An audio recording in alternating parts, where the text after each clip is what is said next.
Hoy hablaremos de breves pero cruciales detalles que recoge la historia de la Iglesia. Hablaremos sobre un comentario que hizo Papías de los evangelios de Marcos y Mateo.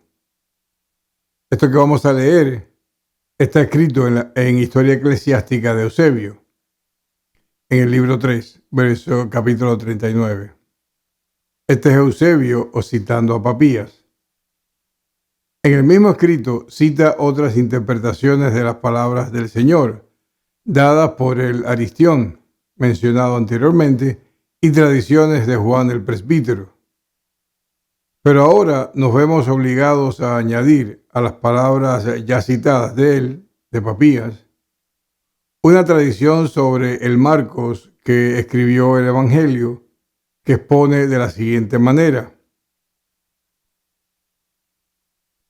Y el presbítero solía decir esto: Marcos se convirtió en el intérprete de Pedro y escribió con precisión todo lo que recordaba, no de hecho en orden de las cosas que dijo o hizo el Señor, porque él no había oído al Señor ni lo había seguido, sino que más tarde, como dije, siguió a Pedro, quien solía enseñar según la necesidad lo demandaba, pero sin hacer, por así decirlo, un arreglo de los oráculos del Señor. De modo que Marcos no hizo nada malo al escribir puntos individuales tal como los recordaba, porque a una cosa le prestó atención: no omitir nada de lo que había oído y no hacer declaraciones falsas en ellas. Esto lo relata Papías acerca de Marcos, y acerca de Mateo dijo esto: Mateo colectó los oráculos en el idioma hebreo y cada uno los interpretó lo mejor que pudo. Fin de la cita. Veamos lo relevante de esto que hemos leído. El autor de Marcos fue intérprete de Pedro, eso dice la tradición, pero no escribió, sabemos que era analfabeto, sino que Marcos escribió lo que recordaba de las enseñanzas casuales de Pedro. La realidad es que el documento es anónimo, pero el anciano le contó a Papías que su autor fue Marcos. Esa es la tradición. Evidentemente, Pedro no estaba interesado en dejar nada por escrito, ni le había encomendado a su intérprete que hiciera este trabajo. Marcos fue quien tomó la iniciativa, pasado el tiempo, de escribir las cosas que recordaba, las cosas que le escuchó a decir a Pedro, según la tradición. Lo que Marcos escribió en griego fue una traducción del arameo que hablaba Pedro. Ahí tenemos la primera degradación del mensaje. La segunda degradación está en el alcance de la memoria de Marcos. Su tarea consistió en reconstruir a grandes rasgos parte de la historia real, basado en lo que recordaba de aquellas anécdotas que escuchó de otras personas. ¿Usted ha visto una película basada en una historia real? Pues más o menos eso fue lo que hizo Marcos. La tercera degradación del mensaje ocurrió en las copias que hicieron de aquel supuesto autógrafo del intérprete de Pedro. Y la cuarta degradación son las traducciones a otros idiomas. De lo que contaba Pedro ocasionalmente en sus memorias a lo que tenemos en nuestras Biblias hoy, va un buen trecho. Según lo que Papías le escuchó decir a Juan el presbítero, Marcos, el intérprete de Pedro, no omitió ni le añadió nada a lo que escuchó de Pedro. En esto tenemos otra evidencia de que el apóstol Pedro no estaba enterado del mito de la preñez sobrenatural.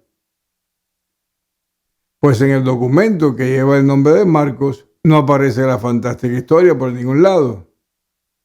Otra evidencia que tenemos de que el mito de la preñez sobrenatural del Mesías no era parte del original escrito de Mateo es este testimonio de Papías, uno de los hombres conocidos que más cerca estuvo de los apóstoles. No que haya sido discípulo de los apóstoles, pero sí probablemente escuchó o conoció a discípulos de los apóstoles. Papías dijo lo que escuchó de Juan el presbítero, que Mateo, el apóstol, colectó dichos de Jesús en el lenguaje de los hebreos, es decir, en arameo. Según la información que manejaba Papías, el documento original escrito por el genuino apóstol Mateo solo contenía dichos de Jesús en el lenguaje de los hebreos. Nada de historias, nada de fantasías, nada de magos, nada de estrellas voladoras, nada de matanza de niños, nada de narrativa, solo dichos de Jesús. Todo ese material fantasioso que tenemos hoy en nuestro Mateo se lo añadieron al documento andando el tiempo, porque según Papías, originalmente era Mateo, era solo dichos de Jesús. Cuando uno mira todo esto desde fuera del gueto, se hace evidente que ni Jesús ni los 12 apóstoles estuvieron interesados en dejar para la posteridad un relato de los dichos y hechos de Jesús de Nazaret. Ningún apóstol escribió la historia del ministerio terrenal de Jesús, ni dejaron instrucciones para que se hiciera después de ellos. Ni aun Pablo se interesa por detalles irrelevantes del ministerio terrenal de Jesús. Para Pablo, lo importante es que el Mesías de Dios nació en este mundo, como lo predijo la Escritura, de un descendiente natural de David, que murió y resucitó también como lo predijo la Escritura. Para él, las anécdotas referentes al ministerio terrenal de Jesús no eran relevantes. Por esto, en todas sus epístolas solo menciona una o dos de ellas.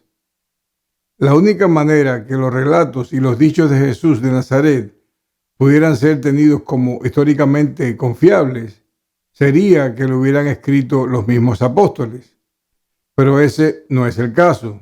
La realidad es que lo que tenemos como dichos y hechos de Jesús son en su mayoría historias inventadas por anónimos, escritas 40 o 50 años después de los hechos.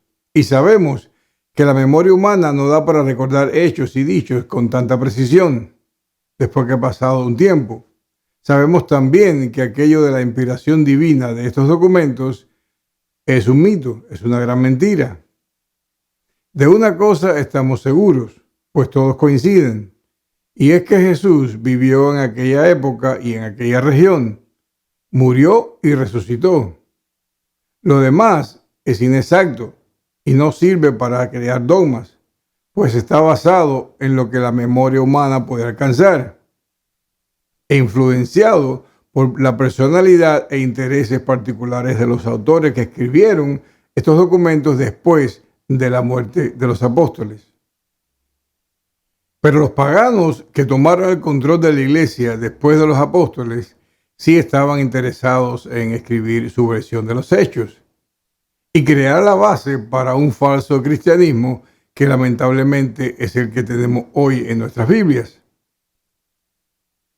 ¿Usted no ha notado que los judíos cristianos que formaban la iglesia primitiva fueron reemplazados por filósofos paganos? De aquellos miles de israelitas convertidos por los apóstoles, ninguno ocupó un lugar prominente en la iglesia después de los apóstoles. Una de las cosas que hicieron los paganos con estos 4 documentos anónimos en su afán de desplazar a los creyentes israelitas fue demonizar a los judíos. Si vemos estos documentos, tienen alto grado de antisemitismo o antijudíos en aquel caso. Si Jesús hubiera estado interesado en que la iglesia conociera sus hechos y enseñanzas, hubiera contratado a un cronista, así como contrató a Mateo o a cualquiera de ellos. Hubiera contratado a un cronista. Jesús mandó a sus discípulos a predicar el evangelio a los israelitas, no a escribir crónicas de su ministerio terrenal. Y aquel evangelio encargado a sus discípulos era sencillo, consistía en que Jesús de Nazaret era el Mesías que estaban esperando los israelitas. Esa es la base de donde parte el evangelio que años después Pablo recibe por revelación de Jesucristo, ya resucitado. Lo exhorto a que tome interés en conocer la verdad de estas cosas. Usted está muy crecido para seguir creyendo que los hijos los traen los cigüeñas de París, o que estos documentos anónimos redactados después de la muerte de los apóstoles son inspirados por Dios. Es tiempo que se enfrente a la realidad y la acepte. Usted no debe seguir en un cristianismo formado de 4 documentos sin autoridad apostólica, cargados de mitos y de falsos dichos de Jesús. Usted no debe seguir un cristianismo fundado en falsas historias y en una fantasiosa cristología. El cristianismo debe estar basado en lo que dice de Cristo la Escritura hebrea y lo que explica sobre Cristo el perito arquitecto. En nada más. Pablo fue el único hombre escogido por Dios para revelarle a su Hijo y que él a su vez lo diera a conocer a las naciones. Si usted desea saber qué tomar y qué desechar en estos documentos anónimos sin autoridad apostólica, use la Escritura. Use la Escritura hebrea, es decir, los salmos, la ley y los profetas, y las epístolas del apóstol Pablo. Use estas cosas como arquetipo de sana cristología. Si lo que está escrito en los documentos redactados por la comunidad juanina, en los seudónimos de Pedro y otros, está en línea con lo que dice del Cristo en la Escritura hebrea o en las epístolas del perito arquitecto, el dispensador de la doctrina del Nuevo Testamento, tómelo como verdad. Pero todo lo que no tenga paralelo en la Escritura hebrea o en las epístolas de Pablo, deséchelo, pues nosotros estamos supuestos a ser edificados sobre el fundamento de los apóstoles y profetas, no sobre el fundamento de filósofos paganos convertidos al cristianismo después de la muerte de los apóstoles. Que la gracia y la paz de nuestro Señor Jesucristo esté con ustedes. Bendiciones.